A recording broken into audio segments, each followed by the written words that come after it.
Hi everybody, Kevin Falvey, Editor-in-Chief of Boating Magazine here with another episode of Ask the Experts, brought to you by Sierra. Today we're going to talk about winterizing your boat's fuel system.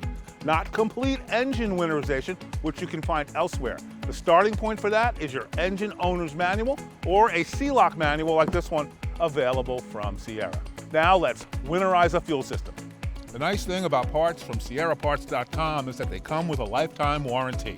Step one to winterizing your boat's fuel system is to fill the tank to 95% if you have the old vented type of fuel system. You wouldn't want the fuel to expand and spit out the vent. That's nasty and it can also create a fire hazard. In any event, use non-ethanol fuel if that's available to you in your locality. The next step best takes place before you put it in storage. Before you make your last run of the year, add the stabilizer to the system and run the boat. That way, the boat jostling up and down in waves mixes the stabilizer with the fuel to the best effect.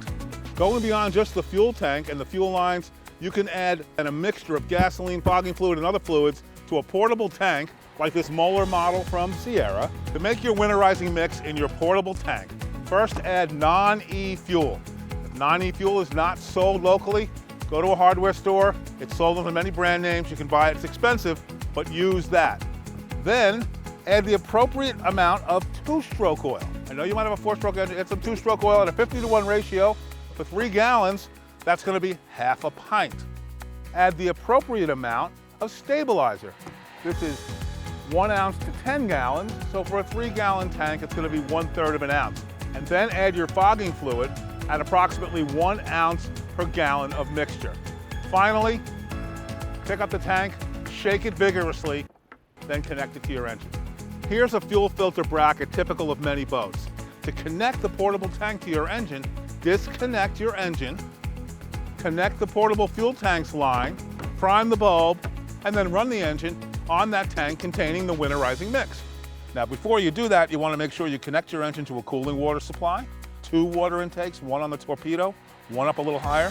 So you want to block off that lower intake. Sierra makes this great masking device at the plug, covers that torpedo intake, and make sure I get good cooling water through the earmuffs. Start the engine and run it on this mixture for about 10 minutes at low RPM. Well, that's it. Winterizing your boat's fuel system is pretty straightforward, and it's a step that will ensure the longevity of your marine engine.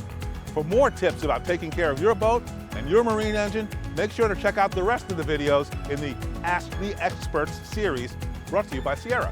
And until next time, I'm Editor-in-Chief Kevin Falvey.